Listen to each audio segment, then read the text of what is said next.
Great. Well, it's a big week. Excited to get back on the field. Not that we were on the field last week, but we were really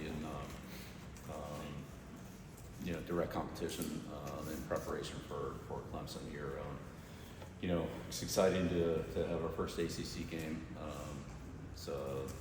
Clemson has a great program. I have a ton of respect for Coach Sweeney, his staff, players, the program they've run there. Had a lot of guys from Clemson through the years, and it's really those guys are tough. They love football, and they do it the right way. So a lot of respect for them. We're excited to get going. I think we made some improvements last week that we needed to make and kind of reset a few things. Hopefully that'll show up this week. But it's a good football team that we're prepared for, and they've lost a couple of tough games, but they're obviously have a lot of talent. Has some very explosive players on both sides of the ball, and a very experienced team as well. So they definitely know what they're doing. Turnovers have hurt them in a couple of those losses, probably all of them. A couple plays here or there, this team could easily be 4-0. So we'll need to play. We need to play a solid game all the way around. That's what we're getting ready to do, and excited to prepare for these guys and be ready to go on Saturday. 12 o'clock kickoff, so get up and go game. Be a little different timing for us on the start, but we're excited and look forward to all of it. You started here on the right, Coach. Hey Coach, Noah Westcott, Tar Heel 24/7. Now that you've had about 4 weeks here, or 4 games, to look at Gio, see what he's done on the field and assess his game, what have you seen out of him and areas that he needs to improve, and then any update on his health? We'll see how what he's able to do today. He didn't do much last week, but he's been in here every day working hard, getting treatment. We'll see where he's at today. I'd say really, specifically, for each player, it's all going to be kind of about the same. There are things that the guys are doing well and need to be more consistent at. There are certainly things that we all can do better, coaches, players, head coach, coordinators, play callers, everybody. So, we've taken a good look at where we're at, what we need to improve in.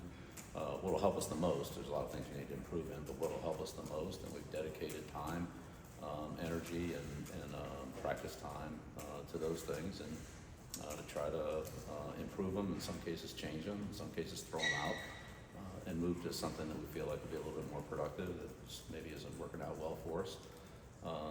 So it's a little bit of all those. But for any specific player, after 4 games, there's certainly things that guys are doing well. We're doing things better than we did 4 weeks ago. There's certainly still a lot of room for improvement, and that's what we want to try to focus on last week, and then to carry that over into this week. On the far right, Coach. Hey Coach, Michael Cohn, WCHL, chapelbear.com. With the timing of this bye week, or at least the first one, after the 4 non-conference, and now every game for the rest of the year is ACC, are you sort of viewing this as the start of a new season, or a mini-season at the very least? Yeah, well, we can only worry about one game at a time, so our focus is on Clemson, and we'll deal with the rest of the schedule when we come to it. But again, it's a little bit of a reset. The end of training camp was one time, and now, as you said, we've had 4 games, all out of conference games, and played a couple away, a couple at home. We had a multitude of experiences, and we've kind of recalibrated on that, and as I said, reset a little bit on things that we need to do more of, things we need to do less of, things we need to improve. So it's kind of what I've always done with this kind of break, but after a third of the season, it's probably about the right time for all those things. Right in the front row. Bill, how many more reps do you think Max do you plan on Max getting this week with the ones that maybe he got leading up to UCF, or is it completely contingent on what you see from Gio today? I don't know what I'm going to see from Gio, so that's a tough question to answer. But Max is getting reps. All 3 quarterbacks are. We'll see how all that plays out, and we'll see what Gio's availability is as we go through the week. But we haven't practiced since. We had a kind of a situational practice on Thursday. We haven't really practiced since Wednesday. So for Wednesday to Tuesday, A lot of times elapsed here. We'll see what, where Gio is today. A second question is, you said you made some progress in a couple of areas last week. Can you specifically tell us what some of those areas were? A lot of fundamental areas. Really all of them, whether it's man coverage, zone coverage, pass blocking, pass rush, double team blocks, crack blocks, perimeter force, you name it. We addressed all the things that are, foundational to not just one play, but maybe carry over into a segment of plays or calls, and worked on those. Same thing in the kicking game, addressed each area and kind of calibrated on the punt return, kickoff return, and, address some areas that haven't been as good as we want it to be, and looked at other areas that are, I think, going pretty good, those parts of certain plays, and said, okay, we need to do those, continue to do those well, and improve in the areas that, we are still not really executing as well as we need to. Made some changes in some of the, made some adjustments in some of the things that we were doing. So we'll see how all that comes together. But it's a combination of all those things, not just one thing.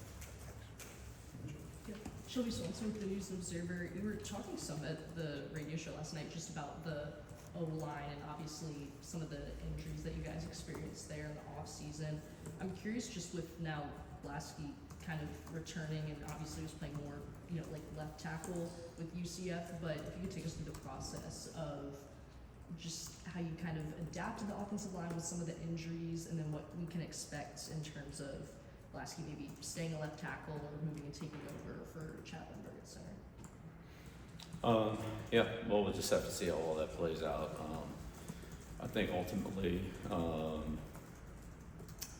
the conversation comes down to getting your 5 best players on the field, but also playing the best combination, the 5 players who in combination play the most effectively. So it's kind of in baseball, it's hard to have 2 catchers, even though they might be your 2 best players. So we have to kind of balance out what's our best line versus trying to get our best players on the field. And with Lasky, he's awesome because he can really play every position. He's played center, guard, both tackle spots, so he gives us a lot of flexibility. And I think it will help us, find the rest of the line and the consistency with it. So, but Moore and King have done a pretty solid job on the right side, and so we'll just kind of work through the rest of it here. But having Austin back has been a big, it was a big lift for us, and obviously he hasn't played in several weeks, and the Central Florida game was, a quick turnaround for him, but I thought he handled himself pretty well, and he looked better last week. I'm sure he'll get better as he gets more reps out there, and we'll just have to figure out what the best combination is. But glad we have him back. Yeah, a quick follow-up, if I can, just how would you evaluate the O-line performance so far, and what are some maybe areas of growth improvement? Well, yeah, unfortunately, we've had a lot of moving parts on the offensive line. We took a player who had never played center, essentially moved him into center, and so Chad's been at center since the middle of training camp, but that was a new position for him. And then, kind of worked through the tackle situation with, several players, Buchanan, to Boone, to Blasky, and so forth. So we'll see if we can settle in on we have settled in on more consistency with our, who are getting the reps, and there's more consistency to those players. And it's not just the individual player, it's who you play next to and how you work in conjunction with that player or even the adjacent player after him. The center, guard, and tackle, a lot of times are working together in 3-man combinations of some sort. It's not just the guard and the tackle or the center and the guard, it could be, more than that. So, again, that's all, we're getting better at all that, but unfortunately, players we had in the spring on the offensive line aren't the same players we had in the fall. And then in training camp, we've had a little bit of juggling there too. But I mean, it is what it is. And I think Chad's done a good job of taking advantage of the opportunity to play center. And he's actually played, pretty competitively in there for somebody who hasn't done it. So, that's been it's an opportunity for him, and he took advantage of it. So it's encouraging for him too. Far left coach, front row. Adam Smith in South Carolina. Bill, I appreciate the 2 catchers reference, by the way. Wanted to ask you about, as you all took a look at everything on the bye and with the offense, did you guys discuss maybe making a quarterback change? Do you think that could I don't know, maybe boost some of the areas on offense where you struggle? Yeah, well, look, we have two experienced quarterbacks and two freshmen, so the two experienced quarterbacks are ahead of the freshmen at this point. But I'd say those freshmen are gaining ground and they're making improvement on a steady basis as well. So Gio wasn't able to practice last week, so we practiced with the guys that we have, and we'll see how that goes today, and figure it out for this coming game. But look, Gio's improved a lot, and offensively, again, we just haven't been consistent enough in any area. But we're getting closer, and so we'll continue to push ahead on that. And when Gio's able to practice, we'll see how much improvement he has made and can make. If he's not, then the players will be in there. Front. Yep, Jeremiah Holloway with the South Carolina Bill. I know over the last maybe 1 or 2 weeks, a couple guys have departed from the team and things like that. Can you kind of shed light, I guess, on were there some common threads on maybe some of those decisions, Sure. or just where those conversations were? Yeah, it was really personal reasons with all 3 players, which I'm not comfortable talking about. But it was personal situations, 2 of them kind of health related. And then I guess how you kind of compensate from a depth perspective of having just some losses and just getting guys to field. Yeah. Well, I mean, I think anytime a player makes a decision to for personal reasons to not play, that's probably the right decision. And not one that not one for me to try to talk him out of, because there are other factors at work in some cases. A lot deeper than what I'm qualified to even talk about. So or shed light on. So that's really up to them. Players that get injured and coming back and so forth, that's part of, say, kind of a normal process. But players that have other things going on, which unfortunately is part of it, whether it's health, family, so forth, and that's those things they have to make decisions on. And I think probably every team has 1 or 2 players in that category somewhere along the line. At least I would say that was true for me in the NFL, in a different way, but kind of the same thing. There are other things in life that eventually, for some people, have to overtake football as a priority. So that's those choices. Left second row. Hey, Coach, we've known that you've built a great rapport with Dabo over the years. What's your relationship like with him, and how's it feel to finally coach against him? Well, I mean, my relationship with Dabo is great.